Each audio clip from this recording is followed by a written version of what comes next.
اعوذ باللہ من الشیطان الرجیم بسم اللہ الرحمن الرحیم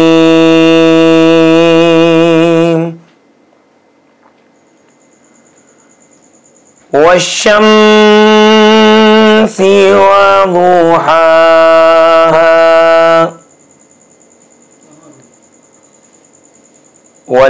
والقمر إذا تلاها والنهار إذا جلاها والليل إذا يغشاها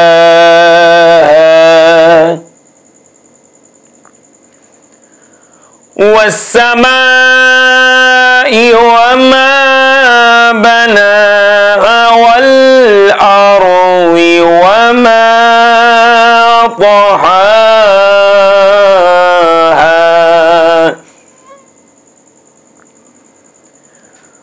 ونفس وما سواها فألهمها فجورها وتقواها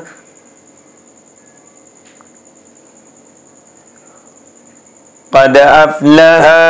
من زكاها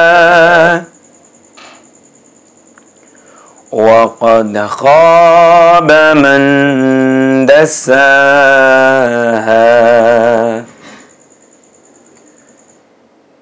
كذبت ثمود بطغواها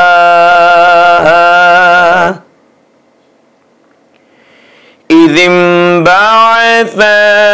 أشقاها فقال لهم رسول الله ناقة الله وسقياها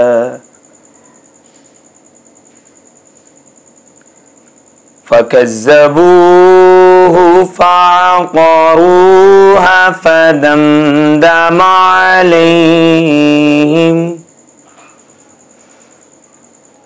فدمدم عليهم ربهم بذنبهم فسواها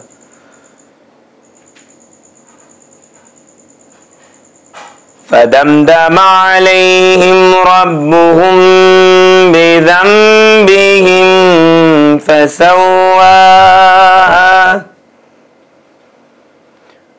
ولا يخاف عقباها صدق الله العلي العظيم اللهم صل على محمد وآل محمد۔ گزارش ہے کہ ایک مرتبہ سورہ الحمد اور 3 مرتبہ سورہ اخلاص کی تلاوت فرما کے مرحوم سید عقیل حسین ولد مرحوم عابد حسین کی روح کو احسال فرما دیں۔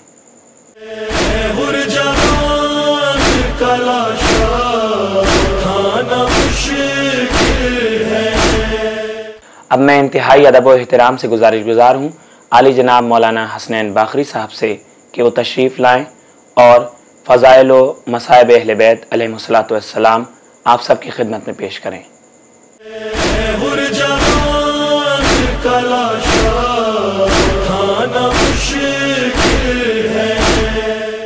فاتحہ۔ بسم اللہ الرحمن الرحیم الحمدللہ رب العالمین الرحمن الرحیم مالک یوم الدین ایاک نعبد و ایاک نستعین اہدنا الصراط المستقیم صراط الذین انعمت علیہم غیر المغضوب علیہم ولا الضالین۔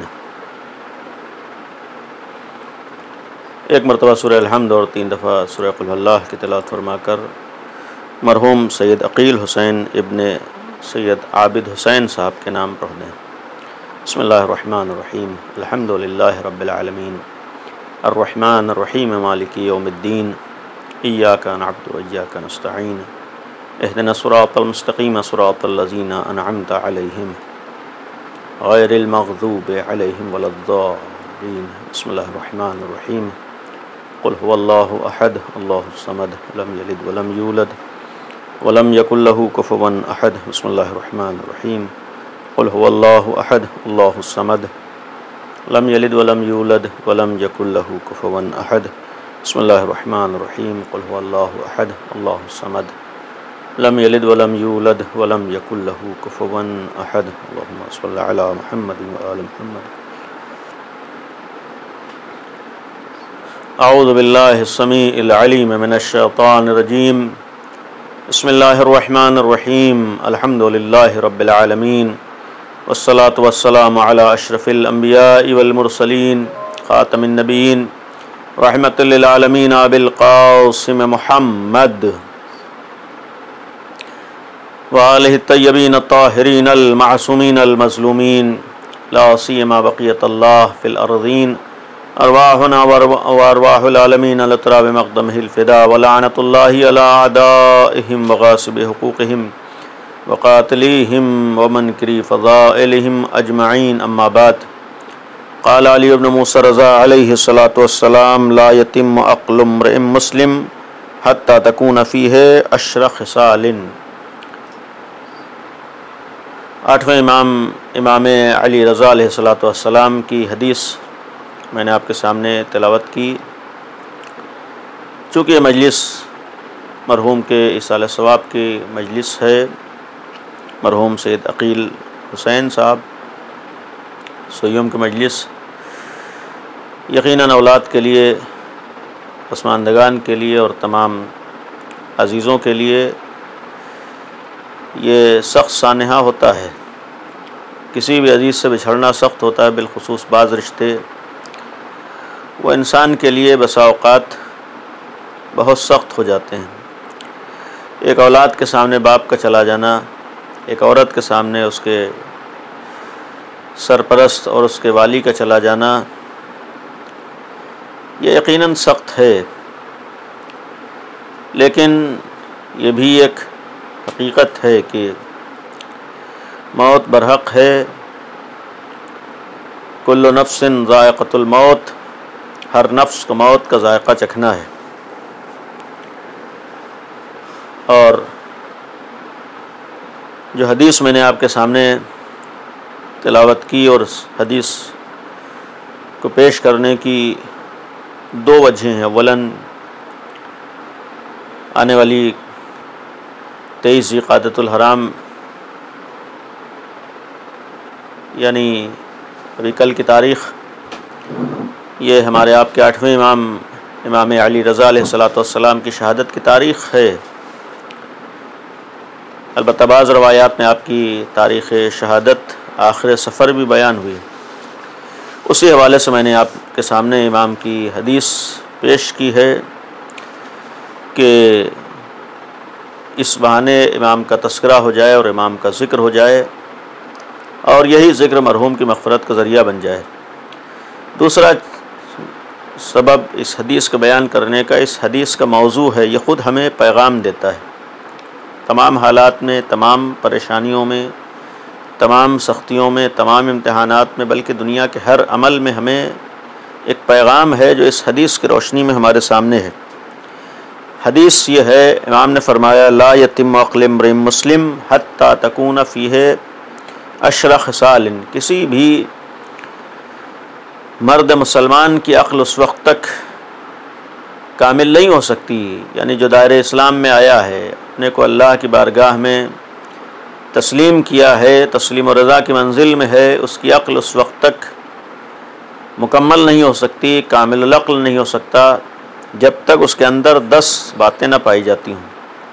یعنی امام کی نگاہ میں اگر یہ 10 باتیں کسی انسان کے اندر موجود ہوں تو انسان اپنے کو صاحب عقل سمجھے، مکمل طور پر عاقل سمجھے، اور اگر ان باتوں میں سے کوئی بات نہیں ہے تو پھر ہمیں یہ غور کرنا ہے کہ ہم کس حد تک صاحب عقل ہیں۔ یوں تو کہنے کو ہر انسان اپنے کو صاحب عقل سمجھتا ہے، لیکن واقعی معنی میں عقل تک پہنچ جانا اور عقل کو استعمال کر لینا اور ہر قدم پر عقل کے ذریعے سے فیصلہ کر لینا، یہ انسان کی کامیابی کی بھی دلیل ہوتا ہے اور انسان کے کمال کی دلیل بھی ہوتا ہے۔ اور اسی لیے میں نے عرض کیا کہ حدیث پیش کرنے کی ایک وجہ یہ بھی ہے کہ ہم ہر امتحان کے موقع پر، ہر سخت مرحلے پر، کرونا جیسی وبا آج ہمارے سامنے ہے جس سے دنیا جوجھ رہی ہے، دنیا اس مصیبت کا شکار ہے ان حالات میں بھی، اور پھر اس کی وجہ سے مختلف پریشانیاں، مختلف مصیبتیں، مختلف دشواریاں انسان کی نگاہوں کے سامنے ہیں، اور پھر ایسے حالات میں کسی عزیز کا رخصت ہو جانا اور جن مرحوم کے اصالہ ثواب کی مجلس ہے، ان حالات میں دنیا سے چلے جانا اولاد کے لیے سخت تو ہے ہی، لیکن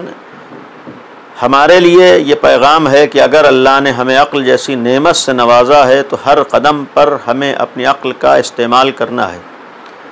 اور یہ یقین رہے کہ اگر انسان صحیح طور پر اپنی عقل کا استعمال کر لے تو بڑے سے بڑے امتحان سے گزرنا اس کے لیے آسان ہو جاتا ہے، بظاہر بڑی سے بڑی مصیبت اس کے لیے قابل برداشت ہو جاتی ہے، بڑے سے بڑا امتحان اس کے لیے آسان ہو جاتا ہے۔ فرمایا کہ یہ انسان کے لیے ضروری ہے کہ 10 باتیں اس کے اندر ہوں، 10 صفتیں ہوں تو وہ صاحب عقل کہلائے گا۔ پہلی چیز الخیر منہ معمول، پہلی صفت اس انسان کے لیے جو اپنے کو صاحب عقل سمجھتا ہے، یا یہ کہا جائے کہ عقل مند کی پہلی پہچان اور پہلی نشانی امام کی نگاہوں میں کہ اس سے صرف خیر کی امید ہو، اس سے بھلائی کی امید ہو، اس سے فائدے ہی فائدے ہوتے ہوں، اس کی ذات سے کسی کو نقصان نہ ہو، اس کی ذات سے لوگ بہرامند ہوتے ہوں، اس کی ذات سے لوگ فائدہ اٹھاتے ہوں، اس کی وجہ سے لوگوں کو آسانیاں ہوتی ہوں، وہ لوگوں کے کام آتا ہو، لوگوں کی وقت ضرورت مدد کرتا ہو۔ الخیر منہ معمول۔ دوسری چیز فرمائی والشر منہ مامون، اس سے شر اور نقصان سے لوگ محفوظ ہوں، امن میں ہوں، اس کی وجہ سے کسی کو نقصان نہ پہنچے، وہ کسی کو اذیت نہ پہنچائے، کسی کو تکلیف نہ پہنچائے، کسی کو نہ ستائے، کوئی ایسا کام نہ کرے جس سے لوگ پریشان ہوں، کوئی ایسا عمل انجام نہ دے جس کی وجہ سے لوگ دشواریوں کا شکار ہوں۔ یعنی واقعاً آج کے دور میں ہم جائزہ لیں کس حد تک ایک ایسا انسان اس حدیث کو بیان کر رہا ہے جو عقل کل ہے، یعنی اللہ نے اسے عقل کل عطا کی ہے، وہ اللہ کی طرف سے تمام صفات کا مظہر ہے، ایسی ذات کا یہ جملہ ہے۔ اور اس حدیث کو نگاہوں میں رکھنے کے بعد آج ہم دنیا کا جائزہ لیں، آج دنیا کس وقت اپنے کو صاحب عقل سمجھتی ہے، کن کاموں کی وجہ سے دنیا اپنے کو عقل مند سمجھتی ہے۔ آج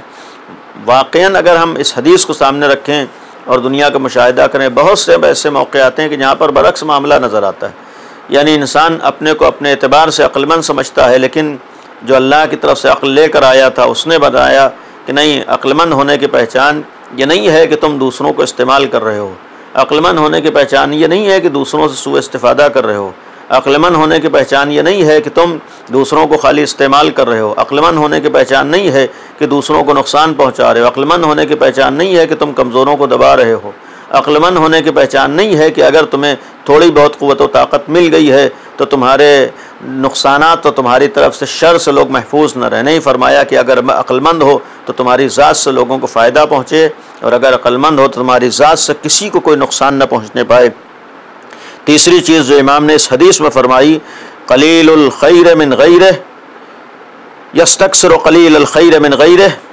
حالانکہ اگر اس حدیث کی روشنی میں دیکھیں، میں نے کہا کہ معمولاً برعکس ہوتا ہے، امام یہ فرما رہے ہیں کہ عقل مند کی پہچان یہ ہے یستکثر قلیل الخیر من غیرہ، دوسروں کی کم اچھائیوں کو بہت زیادہ سمجھتا ہے، یعنی لوگوں کی اگر اچھائیاں اس کی نگاہوں میں کم ہیں تو وہ یہ سمجھتا ہے کہ اس کے اندر اچھائیاں بہت زیادہ ہیں، اس کے مقابلے میں وہ یستقل کثیر الخیر من نفسہ، اور اپنی بہت زیادہ اچھائیوں کو کم سمجھتا ہے۔ حالانکہ معاملہ میں نے کہا یہ برعکس ہے کہ معمولاً ہوتا یہ ہے کہ ہم اپنی کم اچھائیوں کو بہت سمجھتے ہیں اور دوسروں کی بہت اچھائیوں کو کم سمجھتے ہیں۔ امام نے فرمایا یہ عقل مندی کی دلیل نہیں ہے، عقل مندی کی دلیل تو یہ ہے کہ اگر تمہارے اندر اچھائیاں بہت ہوں، یہی سوچو کہ ابھی بھی اچھائیوں میں کمی پائی جاتی ہے، لہٰذا مزید اچھائیوں کی طرف بڑھنا چاہیے، اور اگر دوسروں کی کم اچھائیاں بھی تمہاری نگاہوں میں ہوں تو ان کم اچھائیوں کو بہت سمجھو، تاکہ ان کم اچھائیوں کو سمجھنے کی وجہ سے تم بہت سی برائیوں اور بہت سے نقصانات اور بہت سے غلط کاموں سے اور غلط تفکرات سے اپنے کو محفوظ کر سکو۔ اور اس کے بعد فرمایا لا یسم من طلب الحوائج الیہ، اور پھر اگر لوگ اس کے پاس اپنی ضرورتوں کے لیے آ رہے ہیں، لوگ اس کے پاس اپنی حاجتیں بیان کر رہے ہیں، لوگ اس سے اپنی مدد مانگ رہے ہیں، آج کے حالات میں اس دور میں ہمارے سامنے اللہ نے بعض افراد کو نوازا ہے، امام یہ فرما رہے ہیں عقل مند کی پہچان یہ ہے، عقل مند کی صفت یہ ہے کہ اگر زیادہ سے زیادہ لوگ اس کے پاس اپنی حاجتیں لے کر آ رہے ہوں، اپنی ضرورتیں لے کر آ رہے ہوں، اپنی پریشانیاں بیان کر رہے ہوں، تو لوگوں کے بہت زیادہ آنے کی وجہ سے ملول نہ ہو، رنجیدہ خاطر نہ ہو، کبیدہ خاطر نہ ہو، پریشان نہ ہو۔ یعنی یہ نہیں ہے معمولاً بعض لوگوں کو دیکھا ہوگا کہ اگر 10 لوگ مثلاً مدد کے لیے آ گئے، کیا ہم ہی بچے تھے یا ہم ہی رہ گئے تھے یا کوئی کام ہم کروا سکتے ہیں، کچھ لوگ آ گئے تو پھر یہی سوچتا ہے کہ پھر ہمارے ہی پاس لوگ آ رہے ہیں، ہمارے ہی دروازے۔ تو امام نے فرمایا نہیں، عقل مند کی پہچان ہے کہ جتنے زیادہ لوگ بھی آ رہے ہوں، انسان ہرگز کبیدہ خاطر نہ ہو، انسان اس سے ملول نہ ہو، انسان اس کو بوجھ نہ سمجھے، انسان اس کو مصیبت نہ سمجھے، بلکہ انسان اس کو خیر سمجھے کہ اللہ نے گویا ذریعہ بنایا ہے بہت سے افراد کی حاجتوں کے پورے ہونے کا۔ اور پھر فرمایا ولا یمل من طلب العلم طول دہرہ، یہ بھی قابل غور ہے کہ پوری عمر زندگی بھر وہ علم حاصل کرنے سے تھکتا نہ ہو، علم حاصل کرنے میں کبھی بھی خستگی کا احساس نہ کرتا ہو، علم حاصل کرنے میں کبھی اس کے ذہن میں نہ آتا ہو کہ نہیں اب ہم تھک گئے۔ نہیں، امام نے فرمایا عقل مند کی پہچان ہے کہ پوری زندگی پوری عمر وہ حصول علم میں علم حاصل کرنے میں گزار دیتا ہے، لیکن کبھی بھی خستگی کا احساس نہیں ہوتا۔ یعنی اس حدیث کی روشنی میں کہا جائے کہ عقل مند کی پہچان ہے کہ عمر کے کسی بھی مرحلے پر ہو، یہی سوچتا ہے کہ ہمیں حصول علم میں آگے بڑھنا ہے۔ اور شاید اسی چیز کو پیغمبر اکرم نے بیان فرمایا کہ اطلب العلم من المہد الی اللحد، یعنی علم حاصل کرنے کا مرحلہ صرف چند سال اور چند دنوں کا نہیں ہے، بلکہ من المہد الی اللحد، گہوارے سے قبر تک ہے۔ یہ امام فرما رہے ہیں کہ یہ بھی در حقیقت عقل مندی کی دلیل ہے، انسان کے عقل مند ہونے کی پہچان ہے کہ پوری عمر علم حاصل کرنے میں کبھی بھی ملول نہیں ہوتا ہے، کبھی بھی کبیدہ خاطر نہیں ہوتا ہے، کبھی بھی خستگی محسوس نہیں کرتا ہے، تھکاوٹ محسوس نہیں کرتا ہے۔ پھر فرمایا الفقر فی اللہ احب الیہ من الغنا، اگر اللہ کی خوشنودی کے لیے، اللہ کی محبت میں، اللہ کے لیے اس کو فقیری سے گزرنا پڑے تو یہ فقیری اللہ کے لیے اسے محبوب ہے اس دولت اور اس مالداری سے جو محبوب خدا نہ بنا رہی ہو، جو اللہ کے لیے نہ ہو۔ فرمان الفقر فی اللہ احب الیہ من الغنا، فقر سے محبوب ہے اللہ کے لیے غنا سے۔ والذل فی اللہ احب الیہ من العز فی عدوہ، اور دشمن کے سامنے عزیز ہونے سے بہتر ہے اللہ کی نگاہوں میں وہ ذلیل ہو جائے۔ اللہ کی بارگاہ میں اسے ذلت گوارا ہے دشمن کے مقابلے میں کہ دشمن کے سامنے وہ عزت نہیں چاہتا، یعنی کوئی ایسا عمل انجام نہیں دیتا کہ دشمن کی نگاہوں میں ہماری ویلو بڑھ جائے۔ نہیں، یہ عقل مندی کی پہچان ہے کہ اللہ کی نگاہ میں ہماری عزت و آبرو محفوظ رہے، اللہ کی نگاہ میں ہمیں ذلیل و رسوا نہ ہونا پڑے، اللہ کی نگاہ میں ہمارا کوئی ایسا عمل نہ ہو جو اللہ کی مشیت کے خلاف ہو۔ یعنی اس حدیث کا یہ مفہوم ہے، گویا یہ جملہ پیغام دے رہا ہے کہ اگر واقعاً عقل مند ہے کبھی بھی دنیا کے کسی انسان کو اللہ کے مقابلے میں خوش کرنے کی کوشش نہیں کرے گا، کوئی ایسا کام نہیں کرے گا کہ فلاں آدمی خوش ہو جائے، فلاں عہدیدار خوش ہو جائے، فلاں منصبدار خوش ہو جائے۔ نہیں، وہ یہی دیکھتا ہے کہ خداوند عالم کی خوشنودی کس چیز میں ہے۔ اور اس کے بعد فرمایا والخمول اشہا الیہ من الشہرہ، اسے شہرت کی فکر نہیں ہوتی ہے، شہرت کی طلب نہیں ہوتی کہ سب ہمیں پہچان لیں۔ آج دنیا کتنی دولت اس کے اوپر خرچ کرتی ہے کہ لوگوں کے درمیان اس کی پہچان ہو جائے، اس کی شناخت ہو جائے۔ فرمایا عقل مند ہے تو اسے شہرت کی فکر نہیں ہوتی، وہ گمنامی کو پسند کرتا ہے شہرت کے مقابلے میں۔ ثم قال علیہ السلام، اور اس کے بعد آخر کلام میں امام نے حدیث کے سلسلے میں آخری مرحلے پر پہنچ کر فرمایا العاشر و ملاشر، 10ویں چیز کیا 10ویں چیز ہے؟ قیل لہو ما ہی، سوال کرنے والے نے سوال کر دیا کہ مولا وہ 10ویں چیز کیا ہے؟ فرمایا قال علیہ السلام، امام فرماتے ہیں کہ لا یرا احد الا قال، کسی بھی انسان کو دیکھتا ہے تو دیکھ کر یہی کہتا ہے ہوا خیر منی، وہ مجھ سے بہتر ہے۔ یہ آخری جملہ امام کا، اور ان تمام چیزوں میں ان 10 صفات میں امام نے فرمایا بہترین صفت عقل مند کی یہ ہے، کسی بھی انسان کو دیکھ کر سوچتا ہے کہ یہ مجھ سے بہتر ہے، مجھ سے اچھا ہے، مجھ سے زیادہ متقی ہے۔ حالانکہ معاملہ اس حدیث میں برعکس ہے کہ معمولاً ہم یہی کسی بھی انسان کو دیکھ کے سوچتے ہیں کہ ہم اچھے ہیں، دوسرا برا ہے، ہمارے اندر خوبیاں ہیں، دوسرے میں کمیاں ہیں، ہمارے اندر اچھائیاں ہیں، دوسروں میں اچھائیاں نہیں۔ امام نے فرمایا کہ نہیں، اگر عقل مند ہو تو اپنی اچھائیوں کو بہت نہ سمجھو، اپنی اچھائیوں کم سمجھو، پھر اپنے مقابلے میں ہر انسان کو دیکھ کر یہ سوچو کہ یہ تم سے بہتر ہے۔ اس کے بعد کے جملات میں یہ فرمایا کہ دنیا میں 2 ہی طرح کے لوگ ہیں، یا اچھے ہیں یا برے ہیں۔ اگر ہمارے سامنے اچھا آیا ہے تو امام نے فرمایا عقل مند انسان وہ ہوتا ہے کہ جو اچھے انسان کو دیکھ کر یہی سوچتا ہے کہ ہمارے اندر بھی اچھائیاں آ جائیں۔ اگر اس کی نگاہوں میں برا انسان آتا ہے تو یہی سوچتا ہے کہ ہو سکتا ہے اس کی اچھائیاں ہماری نگاہوں کے سامنے نہ آ سکیں اور اس کی اچھائیاں اللہ کی نگاہوں میں ہوں، ہماری اچھائیاں عام ہو چکی ہیں۔ یعنی امام نے یہ پیغام دیا ہے کہ انسان کے لیے یہ بھی ضروری ہے کہ ان صفات کی روشنی میں، ان خصوصیات کی روشنی میں اپنے کو پرکھے کس حد تک ہمارے پاس عقل ہے، اور ظاہر سی بات ہے کہ کسی چیز کا ہونا معیار نہیں ہے جب تک انسان اس چیز کو استعمال نہ کر رہا ہو۔ انسان کے انسانیت کی پہچان ہی عقل کا استعمال ہے۔ ظاہر سی بات ہے کہ آج ہمارے اور جانوروں میں بنیادی فرق، سب سے بڑا فرق ہماری عقل ہے۔ اگر بنیادی فرق ہماری عقل ہے تو پھر قدم قدم پر ہماری انسانیت ہمیں آواز دیتی ہے کہ ہم اگر واقعاً انسان ہیں تو اسی وقت انسان ہیں جب اپنی عقل کا استعمال کر رہے ہوں۔ اور پھر یہیں پر وہ حدیث ہو سکتا ہے بہت سے افراد نے سنی، مولائے متقیان امیر المومنین حضرت علی ابن ابی طالب علیہ السلام سے منسوب حدیث، فرمایا کہ عقل کے لیے بھی جس طریقے سے آنکھوں کے لیے جب تک آنکھوں میں نور نہ ہو آنکھوں کا ہونا فائدہ نہیں دیتا ہے، یعنی اگر روشنی نہیں ہے تو انسان آنکھیں ہونے کے بعد بھی آنکھوں کا استعمال نہیں کر سکتا ہے۔ فرمایا کہ عقل ہونا کافی نہیں جب تک عقل کا نور نہ ہو۔ فرماتے ہیں کہ عقل کا نور انسان کا علم ہے، لہذا یہ بھی ایک پیغام ہے کہ علم کے ذریعے سے علمی میدانوں میں انسان آگے بڑھے تاکہ اپنی عقل کو استعمال کر سکے۔ لہذا میں نے جو عرض کیا تھا کہ اس حدیث میں امام نے اگر ایک طرف عقل مند کی پہچان بیان فرمائی ہے تو آج ہر عقل مند انسان کی، بلکہ ہر انسان کی، اور بالخصوص ان افراد کی جو اپنے کو عقل مند سمجھتے ہیں، یہ ذمہ داری ہے کہ امام کی نگاہوں پہچانے کس حد تک ہمارے اندر عقل ہے۔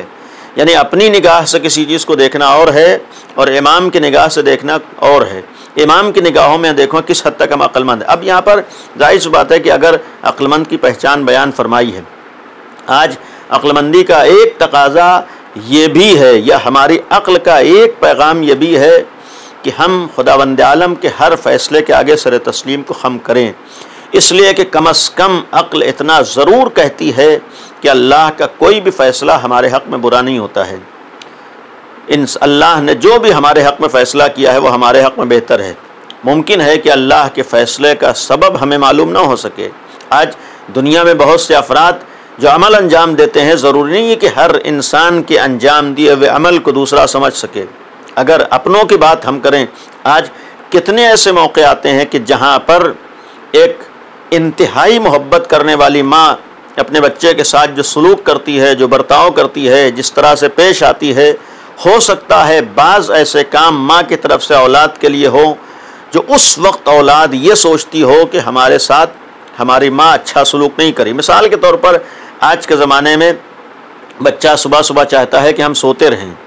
بچہ یہ چاہتا ہے کہ صبح ہمیں نہ جگایا جائے، بچہ یہ چاہتا ہے کہ نماز صبح کے لیے ہمیں نہ اٹھایا جائے، لیکن یہ تو ماں ہے جو جانتی ہے کہ اس صبح کے اٹھانے میں اس کا کتنا فائدہ ہے، یہ ماں ہے، اسے معلوم ہے کہ اس صبح کے جگانے میں اس کا کتنا فائدہ ہے۔ بچہ یہ سوچتا ہے کہ ہمیں تکلیف پہنچائی، یہی ماں ہے جو بہت زیادہ محبت کرتی ہے، صبح صبح اٹھا کر اسے اسکول بھیجتی ہے۔ بچہ یہ سوچتا ہے کہ ہماری نیند خراب ہو گئی، لیکن یہ ماں کو معلوم ہے کہ اسی نیند کے خراب ہونے میں اس کا کتنا فائدہ ہے۔ یعنی مقصد یہ ہے کہ ضروری نہیں ہے کہ ایک انسان دوسرے انسان کے عمل کی وجہ اور سبب کو سمجھ لے۔ بچہ نہیں سمجھ پاتا ہے کہ ماں یہ کیوں اٹھا رہی ہے، یہی ماں جو بہت زیادہ چاہتی ہے کبھی کبھی اپنے چھوٹے سے بچے کو، جس کی معمولی سی تکلیف اسے گوارا نہیں ہوتی ہے، اسی چھوٹے سے بچے کو کڑوی دوا بھی پلاتی ہے۔ بچہ یہ سوچتا ہے کہ ہمیں کڑوی دوا پلا رہی ہے، لیکن یہ ماں کو معلوم ہے کہ اس کڑواہٹ میں اس کا کتنا فائدہ ہے۔ ہو سکتا ہے ایک نوبت یہاں تک آ جائے کہ یہی ماں اسی بچے کو انجیکشن لگوا رہی ہو، بچہ یہی سوچتا ہے کہ ہمیں تکلیف کے مرحلے سے گزارا ہے، لیکن یہ ماں کو معلوم ہے کہ اسی تکلیف میں اس بچے کا کتنا فائدہ ہے۔ یعنی جب ایک انسان، ایک مخلوق دوسری مخلوق کے اعمال کی وجہ کو نہیں سمجھ سکتا ہے، بچہ نہیں سمجھ سکتا ہے ماں نے ہمارے ساتھ یہ سلوک کیوں کیا ہے۔ میں نے یہ عرض کیا کہ اگر ایک بچہ اپنے ماں کے ہر عمل کی وجہ اور سبب کو نہیں سمجھ سکتا ہے تو نہیں ہو سکتا ہے کہ مخلوق اپنے خالق کے تمام اعمال کی وجہ اور سبب کو سمجھ جائے۔ ہمارا پروردگار ہمیں کن مرحلوں سے گزار رہا ہے، ہمارا معبود ہمیں کن راستوں سے گزار رہا ہے، ہمارے ساتھ کیا سلوک کر رہا ہے، یہ ضروری نہیں ہے کہ ہم اللہ کے ہر فیصلے کو سمجھ سکیں۔ اگر ہمارے سامنے سختیاں آ رہی ہیں، اگر ہمارے سامنے دشواریاں آ رہی ہیں، اگر ہمارے سامنے پریشانیاں آ رہی ہیں، بعض ہمارے اعتبار سے مناسب امور یا ہمارے اعتبار سے سخت کام ہمارے سامنے آ رہے ہیں، ہم یہ سمجھتے ہیں کہ ہمارے سامنے دشواری ہے، ہم یہ سمجھتے ہیں ہمارے سامنے پریشانی ہے، لیکن یہ بھی ممکن ہے کہ اللہ کی نگاہ میں یہی دشواری اور پریشانی ہمارے لیے بھلائی ہو، یہی دشواری اور پریشانی ہمارے لیے فائدہ مند ہو۔ یعنی جو اسی لیے میں نے مثال عرض کی کہ بچہ اگر کڑوی دوا کھا رہا ہے تو بچہ تو یہی سوچتا ہے یہ میرے لیے کڑواہٹ ہے، لیکن یہ ماں کو معلوم ہے کہ اسی کڑواہٹ میں کتنا فائدہ ہے۔ ہم بھی بہت سے ایسے موقعوں پر یہی سوچتے ہیں کہ ہمارے لیے سخت ہے، ہمارے ناقابل برداشت ہے، ہمارے لیے بہت بڑا مرحلہ ہے، کٹھن منزل ہے، لیکن یہ ہمارے معبود کو معلوم ہوتا ہے کہ اگر ہمیں ان کٹھنائیوں اور ان سختیوں سے گزارا ہے تو ان سختیوں میں ہمارا کتنا فائدہ ہے۔ لہذا یہ بھی عقل کا تقاضا ہے کہ انسان اللہ کے ہر فیصلے پر راضی رہے۔ اگر ہم نے اپنے پروردگار کو مان لیا ہے، اگر ہم نے اپنے خدا پر یقین رکھا ہے، اگر ہم اس پروردگار کے ماننے والے ہیں، اگر ہمارا عقیدہ یہ ہے کہ ہمارا خالق وہی ہے، اگر ہمارا عقیدہ یہ ہے کہ ہمارا رب وہی ہے، اگر ہمارا عقیدہ یہ ہے کہ ہمارا پروردگار وہی ہے، تو پھر یہ یقین رہے کہ اس کا ہر فیصلہ ہمارے حق میں بہتر ہے، اس کا ہر فیصلہ ہمارے حق میں اچھا ہے۔ اور پھر اگر اس کا ہر فیصلہ ہمارے حق میں بہتر ہے، ہمارے حق میں اچھا ہے، تو اسی معبود کا اعلان ہے کہ کل نفس ذائقۃ الموت، ہر نفس کو موت کا ذائقہ چکھنا ہے۔ اسی معبود کا اعلان ہے کہ خلق الموت والحیات، کہ اسی اللہ نے تمہارے لیے موت و حیات کو پیدا کیا ہے، یعنی اللہ نے ہمارے لیے موت و حیات کو پیدا کیا۔ اب اگر اللہ ہمارے لیے موت و حیات کو پیدا کر رہا ہے، اللہ نے ہر نفس کو موت کے ذائقے سے گزارا ہے، تو پھر یہ ماننا پڑے گا کہ موت بھی انسان کے لیے بری نہیں ہو سکتی ہے، موت بھی انسان کے لیے غلط نہیں ہو سکتی ہے۔ یہ جب اللہ کا فیصلہ ہر انسان کے لیے، ہر مخلوق کے لیے ہے، تو اللہ کا فیصلہ اپنے بندوں کے لیے بہتر ہوتا ہے، اللہ کا فیصلہ اپنے بندوں کے لیے بھلائی کے لیے ہوتا ہے۔ یعنی ایک مفہوم یہ بھی ہے کہ موت بھی انسان کے لیے بری نہیں ہے، موت بھی انسان کے لیے غلط نہیں ہے، یہ بھی الہی فیصلہ، خلق الموت والحیات، اللہ نے موت و حیات کو پیدا کیا۔ تو یہ عقل پیغام دیتی ہے کہ موت بھی جب اللہ کی طرف سے ہے تو یہ اللہ کی طرف سے موت کا ہونا، یا موت کے خالق کا، اللہ کا خالق ہونا موت کا، یہ خود پیغام ہے کہ موت یقیناً برحق ہے، اور پھر جب فیصلے خدا ہے تو اس فیصلے خدا کے آگے ہمیں راضی برضا رہنا ہے۔ اب ظاہر سی بات ہے آخر کلام میں قرآن کریم کے آیات میں، سورہ مبارکہ آل عمران کی دوسری آیت میں ایک مفہوم بھی بیان ہوا ہے، موت برحق ہے، موت آنا ہے، لیکن قرآن نے کہا ہے کہ موت دو طرح کی ہے، یا موت کی دو قسموں کو قرآن کریم نے اسی سورہ مبارکہ آل عمران کی دوسری آیت میں بیان کیا ہے۔ مفہوم یہ ہے کہ ایک موت وہ ہے کہ جو معین ہے، اور ایک موت جسے اجل محتوم اور اجل غیر محتوم کہا گیا، یعنی ایک حتمی ہے، وقت معین ہے، اور ایک ہے کہ اس میں کمی و زیادتی کا امکان ہے۔ اب بہرحال آخر کلام میں بس چند کلمات کہ یہ قرآن کریم کا اعلان کہ موت کی دو قسمیں ہیں، یا موت کو دو عنوان سے پیش کیا گیا ہے۔ ایک موت کے لیے کہا گیا ہے کہ حتمی ہے، معین ہے، یعنی جو اللہ کی نگاہوں میں ہے، اس مرحلے میں انسان کو دنیا سے گزرنا ہے، جو اللہ کی طرف سے فیصلہ ہے اس فیصلے میں نہ کمی ہو سکتی ہے نہ زیادتی ہو سکتی ہے، اس کو ہم اس عنوان سے بھی تعبیر کر سکتے ہیں، جب اللہ کی طرف سے فیصلہ ہو گیا تو دنیا کی پوری طاقتیں مل کر بھی انسان کو روک نہیں سکتی ہیں، اور اگر اللہ کی طرف سے فیصلہ نہیں ہوا ہے تو دنیا کی کوئی بھی طاقت انسان کو یہاں سے بھیج نہیں سکتی ہے۔ یعنی ظاہر سی بات ہے کہ ایک فیصلہ خدا ہے، ایک حتمی مرحلہ ہے، لیکن اسی کو تعبیر کیا گیا ہے ایک دوسری قسم سے کہ غیر حتمی، یعنی موت کا وقت ہے لیکن اس میں کمی و زیادتی کا بھی امکان ہے، ایک منزل ہے۔ یعنی بعض کاموں کو قرآن کریم اور احادیث معصومین نے بیان فرمایا ہے کہ بعض کام انسان کی زندگی میں اضافے کا سبب ہوتے ہیں، اور بعض کام انسان کی زندگی کو کم کر دیتے ہیں۔ میں ختم کلام میں بس ایک مثال اپنے ناظرین کے لیے اور سننے و سامعین کے لیے عرض کر دوں کہ ایک اگر چراغ روشن ہو، اب ظاہر سی بات ہے کہ آج کے زمانے معمولاً وہ چراغ نہیں ہے، اگر کہیں پر کسی برتن میں کسی ظرف میں تیل رکھا ہوا ہے اور اس میں چراغ جل رہا ہے، اب ظاہر سی بات اس کی کوئی نہ کوئی ایک معین مقدار ہوگی، معین ٹائم ہوگا اس کا، مثلاً اسے 10 گھنٹے جلنا ہے، تو یہ جو اس کی مقدار ہے، یہ وقت ہے، یہ ٹائم ہے، یہ اس کے اندر صلاحیت ہے کہ 10 گھنٹے اسے جلنا ہے، تو یہ ایک حتمی ہے، ایک یقینی ہے، یعنی ایک موت کی قسم یہ بھی ہے کہ ایک وقت معین ہے جس پہ دنیا سے انسان کو جانا ہے، لیکن ممکن ہے کہ ایک سخت ہوا کا جھونکا آئے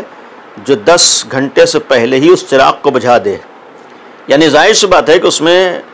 وقت 10 گھنٹے کے لیے تھا، لیکن اس ہوا کے جھونکے نے اسے وقت سے پہلے ہی بجھا دیا۔ اسی کو غیر حتمی کہا گیا ہے۔ موت کے سلسلے میں بھی یہی کہا گیا ہے کہ موت کا ایک وقت معین ہے، لیکن ممکن ہے کہ بعض عمل سبب بن جائیں کہ جس کی وجہ سے انسان اس مرحلے سے پہلے ہی دنیا سے چلا جائے، یا یہ بھی ممکن ہے کہ اس کے بعد انسان کی عمر میں اضافہ ہو جائے۔ اور یہ میں اس لیے عرض کر رہا ہوں کہ چونکہ اگر قرآن کریم یہ کہہ رہا ہے کہ ایک اجل معین ہے، وہ اللہ کی نگاہوں میں ہے، ایک اجل غیر معین ہے، اسی لیے آج ہماری شریعت یہ پیغام دیتی ہے کہ موت کا وقت معین ہے، ایک نہ ایک دن دنیا سے انسان کو ضرور جانا ہے، لیکن موت کے معین ہونے کا مطلب یہ نہیں ہے کہ پھر انسان اپنی موت سے غافل ہو جائے، تمام جگہوں پر چلا جائے، احتیاط کے دامن کو ہاتھ سے چھوڑ دے۔ نہیں، یہ اجل کا اور موت کا غیر معین ہونا بھی یا دوسری قسم کا یہ ہمارے لیے پیغام ہے کہ صحیح ہے موت آنا ہے، موت برحق ہے، لیکن اس موت کے لیے بھی ہماری ذمہ داریاں یہ ہیں کہ ہماری طرف سے عمدی طور پر کوئی ایسا کام نہ ہونے پائے کہ ہم اپنے کو موت سے نزدیک کر رہے ہوں، یا کوئی دنیا میں پھیلی ہوئی وبا آج ہمیں آ کر نہ گھیر رہی ہو۔ یعنی احتیاط بھی ہماری ذمہ داری ہے۔ آج ہماری ذمہ داری یہ بھی ہے کہ ہم جہاں تک ہو سکتا ہے احتیاط کے دامن کو بھی ہاتھ سے نہ جانے دیں، لیکن فیصلہ خدا کے ہاتھ میں ہے، بھروسہ ذات پروردگار پر ہے، یقین ذات خداوند عالم پر ہے، موت برحق ہے۔ ظاہر سی بات ہے کہ ایک مرحوم بھی دنیا سے رخصت ہوئے، اولاد کے لیے ایک سخت منزل ہوتی ہے، لیکن جب قرآن یہ کہہ رہا ہے کل نفس ذائقۃ الموت، ہر نفس کو موت کا ذائقہ چکھنا ہے، یہیں پر بعض جگہوں پر میں نے عرض کیا ہے کہ یہ پسماندگان کے لیے ایک تسلیت اور صبر کا ذریعہ بھی ہے کہ اگر قرآن یہ کہہ رہا ہے کہ ہر نفس کو موت کا ذائقہ چکھنا ہے، ظاہر سی بات ہے یہ ہر بچے کے بھی سمجھنے کی بات ہے کہ اگر کسی چیز کو انسان چکھتا ہے تو چکھنے والی چیز ختم ہوتی ہے، چکھنے والا باقی رہتا ہے۔ اگر قرآن یہ کہہ رہا ہے کہ ہر نفس کو موت کا ذائقہ چکھنا ہے تو اس کا مطلب ہے کہ ہر نفس کو باقی رہنا ہے، موت کو چکھ کے ختم کرنا ہے۔ یعنی اگر یہ عزیز یہ مرحوم دنیا سے رخصت ہوئے تو یہ آیت پیغام دے رہی ہے کہ موت کے بعد وہ ختم نہیں ہو گئے، بلکہ انہوں نے موت کو چکھا ہے۔ مقصد یہ ہے وہ باقی ہیں، موت ختم ہو گئی ہے۔ اسی لیے ہمارے ہاں ایسے موقعوں پر ایک لفظ استعمال کرتے ہیں انتقال۔ انتقال کا مطلب ہی ہوتا ہے منتقل ہو جانا، یعنی اب وہ اس دنیا میں نہیں ہے، ہماری نگاہوں کے سامنے نہیں ہے، ان کی جگہ بدل گئی ہے، اب ایک جگہ سے دوسری جگہ وہ منتقل ہو گئے ہیں، ایک جگہ۔ اور پھر یہ خود ایصال ثواب اس بات کی دلیل ہے کہ اگر مرنے والا ختم ہو گیا ہوتا تو پھر یہ امور اس کے لیے انجام نہ دیے جاتے، اس کے لیے ایصال ثواب نہ ہوتا۔ ایصال ثواب خود اس بات کی دلیل، عقل پیغام دے رہی، ایصال ثواب اس بات کی دلیل ہے کہ مرنے والا کہیں نہ کہیں موجود ہے، ہم ان اعمال کے ذریعے سے اسے فائدہ پہنچانا چاہتے ہیں۔ اور پھر بس ختم کیا۔ جہاں تک ایصال ثواب کی بات ہو، آج ہماری پہلی ذمہ داری ہے کہ جانے والے کے لیے وہ کام کیے جائیں جو وہاں پر اس کے کام آ سکیں،